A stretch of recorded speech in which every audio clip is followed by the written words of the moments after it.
नमस्कार दोस्तों, राधे राधे, जय श्री कृष्णा। दोस्तों, आप सभी का स्वागत है आपके अपने YouTube चैनल विभा शेरावत पर। दोस्तों, कमेंट में जय श्री राम अवश्य लिखें।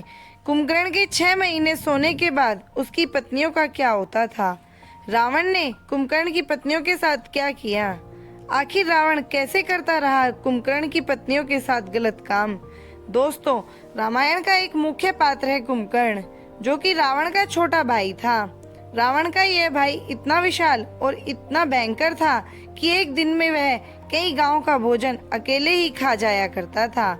इसके बाद भी इस भयंकर राक्षस के पेट में चूहे नहीं बल्कि हाथी कूदते थे। भूख शांत न होने पर कुंभकर्ण प्रजा को भी खा जाया करता था। ब्रह्मा जी भी कुंभकर्ण की शक्ति से चिंतित थे, क्योंकि उन्हें पता था कि कुंभकर्ण की भूख की वजह से दुनिया में हाहाकार मचेगा। इसलिए जब कुंभकर्ण एक बार तपस्या कर रहा था और उसकी तपस्या से ब्रह्मा जी खुश हुए, तो उन्होंने कुंभकर्ण से कहा कि मैं तुम्हारी तपस्या से खुश हूँ, तुम चाहे जो वरदान मांग लो। इस पर कुंभकर्ण ने सोचा कि वह इंद्रासन मांगेगा और वह एक योद्धा बन जाएगा। लेकिन ब्रह्मा जी को यह मालूम था कि कुंभकर्ण वरदान में क्या मांगेगा, इसलिए ब्रह्मा जी ने माता सरस्वती से प्रार्थना की कि वह कुंभकर्ण की जीभ पर विराजमान हो जाए और उसकी मति पलट दे। माता सरस्वती ने ऐसा ही किया। जब कुंभकर्ण ने ब्रह्मा जी की तपस्या की और वरदान मांगा, तो माता सरस्वती कुंभकर्ण की जीभ पर विराजमान हो गई और कुंभकर्ण ने वरदान में इंद्रासन की जगह निद्रासन मांग लिया। ब्रह्मा जी मुस्कुराए और उन्होंने तथास्तु कह दिया, ताकि सृष्टि की रक्षा हो सके। लेकिन जब यह बात रावण को पता चली, तो उसने सोचा कि वरदान से तो कुंभकर्ण हमेशा सोता रहेगा। इसलिए रावण ने ब्रह्मा जी से विनती की कि कुंभकर्ण को 6 महीने सोने और 6 महीने जागने का वरदान दें। रावण की विनती पर ब्रह्मा ने कुंभकर्ण को 6 महीने सोने और 6 महीने जागने का वरदान दिया, जिससे कुंभकर्ण 6 महीने सोता और 6 महीने जागता था। जब वह 6 महीने बाद उठा, तो पूरी लंका में हाहाकार मच गया, क्योंकि उसका शरीर किसी भी बड़े पहाड़ की तरह था। उसे उठते ही भूख लगी। सबसे पहले उसने लंका में खाना ढूंढना प्रारंभ किया। उसने लंका की वाटिका से फल तोड़कर खाए, लेकिन फिर भी उसका पेट नहीं भरा, तो उसने लंका से बाहर निकलकर लोगों को खाना शुरू किया। कुंभकर्ण का शरीर इतना बड़ा था कि वह आम आदमियों को अपनी 2 उंगलियों से उठा सकता था और उठाकर अपने मुंह में डाल सकता था। दोस्तों, जब रावण ने मंदोदरी से शादी की, तो उसके बाद उसने दैत्य बलि से अपने भाई कुंभकर्ण के लिए उनके यहाँ रहने वाली एक कन्या ब्रजबाला का हाथ मांगा। ब्रजबाला बलि की पुत्री थी। बलि विरोचन का पुत्र था। वामन अवतार में विष्णु जी ने बलि से जब 3 पग धरती मांगी थी, तो उसे समय ब्रजबाला वहाँ मौजूद थी। और इन सबको देखने के बाद ब्रजबाला एक बलशाली शक्तिशाली कन्या बन गई थी। उसे हथियार बनाने की अच्छी समझ थी। रावण के कहने पर कुंभकर्ण और ब्रजबाला की शादी हो गई और ब्रजबाला कुंभकर्ण के साथ संकल्प लंका आ गई। लंका में बड़े बड़े हथियार बनाने लगी थी। कुछ समय बाद ब्रजबाला और कुंभकर्ण के 2 पुत्रों ने जन्म लिया। इनमें से एक का नाम कुंभ और दूसरे का नाम निकुंभ था। इसके अलावा कुंभकर्ण ने 2 शादियां और की। ये दोनों शादियां उसने अपनी मर्जी से की थी। कुंभकर्ण की दूसरी पत्नी का नाम करकटी था। करकटी एक राक्षसी थी, जो सह्याद्री की राजकुमारी थी, जिस पर कुंभकर्ण का दिल आ गया था। करकटी से कुंभकर्ण के पुत्र भीमासुर का जन्म हुआ था, जो एक राक्षस था। करकटी लंका में कुंभकर्ण के साथ नहीं रहती थी, वह एक पर्वत पर रहती थी और अंत तक वहीं रही। दोस्तों, कुंभकर्ण का तीसरा विवाह कुंभपुर के महोदर नामक राजा की कन्या के साथ हुआ था, जो बाद में लंका में ही रहने लगी थी। कुंभकर्ण की पहली पत्नी ब्रजबाला को रावण ने लंका की शस्त्र बनाने वाली सेना का सेनापति बना दिया था, क्योंकि उसे शास्त्रों में बारे में बहुत ज्ञान था। इसलिए वह अपनी सेवा के साथ शस्त्र बनाने लगी थी। और कुंभकर्ण की तीसरी पत्नी तदितमाला उसके लिए 6 महीनों तक खाना बनाती थी। जब कुंभकर्ण उठा, तो वो खाना खाकर अपनी भूख शांत हो सके। दोस्तों, रावण और कुंभकर्ण हमेशा से राक्षस नहीं थे, बल्कि श्राप के मुताबिक वो राक्षस बने थे। धर्म ग्रंथों के अनुसार भगवान विष्णु के दरबार में जय और विजय 2 द्वारपाल थे। एक बार सनक, सनत नंदन, सनातन और संत कुमार नाम के 4 मुनि भगवान के दर्शन करने के लिए दरबार में पहुँचे। जय और विजय द्वारपालों ने उन मुनियों की हंसी उड़ाते हुए उन्हें रोकने की कोशिश की। इससे मुनि क्रोधित हो गए और उन्हें श्राप दे दिया। कहा कि तुम्हारे कर्म तो असुरों जैसे हैं, तो तुम दोनों असुर बन जाओ, यहाँ तुम्हारा कोई काम नहीं। इस पर जय विजय को अपनी गलती का एहसास हुआ और उन्होंने मुनि से क्षमा मांगी। इस पर मुनि ने कहा कि मैं श्राप तो वापस नहीं ले सकता, बस इतना कह सकता हूँ कि तुम्हें हमेशा के लिए नहीं बल्कि 3 जन्मों के लिए राक्षस श्रेणी में रहना होगा और तीनों ही जन्मों में तुम्हें मुक्ति देने के लिए भगवान विष्णु स्वयं आएंगे। इसके बाद तुम पुनः इस पद पर प्रतिष्ठित हो जाओगे। अगले जन्म में जब कुंभकर्ण को अपनी शक्ति का पता चला तो उसे घमंड हो गया और भगवान विष्णु को युद्ध के लिए ललकारते हुए बैकुंठ पहुंच गया।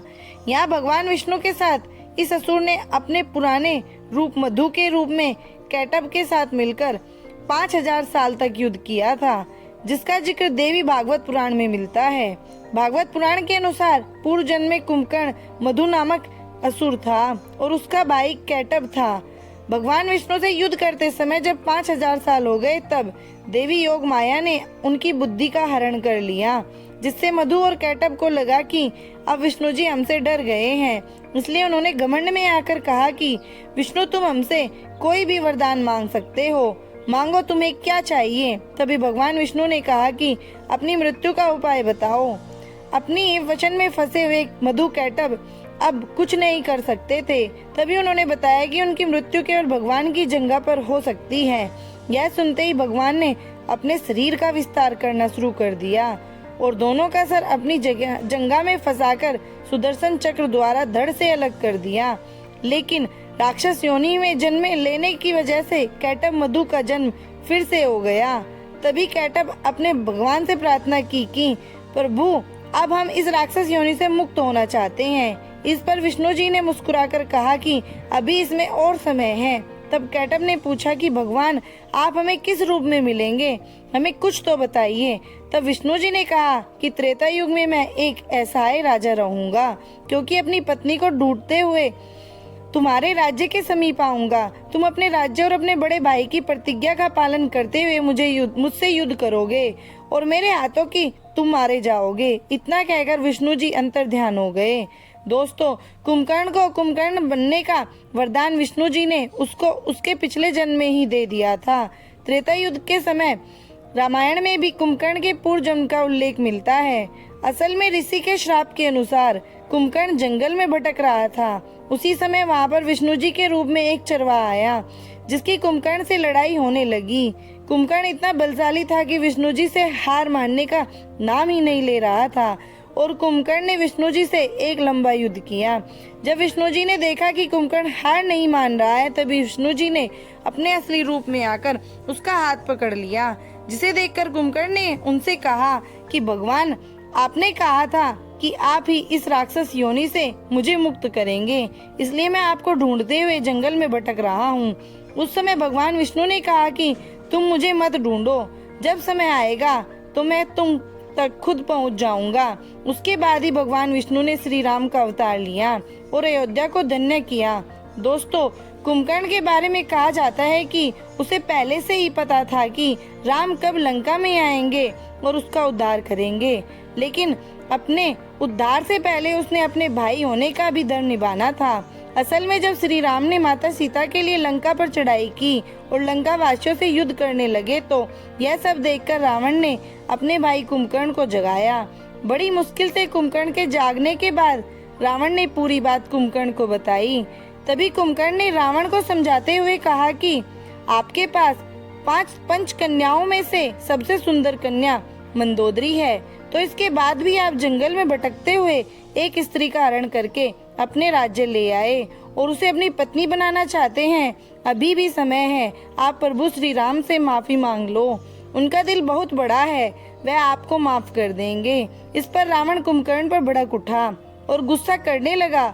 बदले में कुंभकर्ण ने रावण से कहा कि मैं तो आपको समझा रहा था, लेकिन कोई बात नहीं, एक छोटे भाई का धर्म है कि एक बड़े भाई आप जैसा बोलेंगे मैं वैसा ही करूँगा, चाहे इसके लिए मुझे अपनी जान ही क्यों न देनी पड़े। और यह बोलकर कुंभकर्ण अगले दिन रणभूमि में कूद पड़ा। रणभूमि में पहुंचते ही कुंभकर्ण ने वहां पर हाहाकार मचा दिया। उसने राम जी की सेना को तितर बितर कर दिया था। न जाने कितने ही वानर मार दिए गए। जब यह सब राम जी ने देखा तो उन्होंने कुंभकर्ण की तरफ अपना धनुष बाण उठाया और अपने बाण से उसका उद्धार कर दिया। कुंभकर्ण के मरने के बाद रावण दुखी था, क्योंकि उसने अपना भाई खोया था। लेकिन रावण से ज्यादा दुखी कुंभकर्ण की पत्नियां थीं। तदितबाला और ब्रजबाला दोनों पत्नियां मारी गई थी युद्ध में। दोनों पत्नियों ने ही श्री राम से प्रार्थना की थी कि हमें इस राक्षस योनि से मुक्ति दिला दीजिए, और राम जी ने बाद में ऐसा ही किया। दोस्तों, कुछ पुराणों और कुछ ऋषियों की माने तो जब राम जी ने कुंभकर्ण का वध किया तो उसके बाद कुंभकर्ण को राक्षस योनि से मुक्ति मिल गई और वह वापस विष्णु जी के द्वारपाल विजय बन गया। और ग्रंथ भी इसी तरफ इशारा करते हैं कि 3 बार राक्षस योनि भुगतने के बाद कुंभकर्ण वापस से अपने असली अवतार विजय के रूप में विष्णु जी के द्वारपाल के रूप में उस पद पर पुनः प्रतिष्ठित हो गया। साथ ही उसका भाई रावण अपने जय के रूप में बैकुंठ का द्वारपाल बन गया। तो दोस्तों, कैसी लगी आपको कुंभकर्ण की अनसुनी जानकारी? दोस्तों, अगर आपको मेरी ये कहानी अच्छी लगी हो तो प्लीज मेरे चैनल को लाइक करें, सब्सक्राइब करें, शेयर करें और कमेंट करें। धन्यवाद दोस्तों।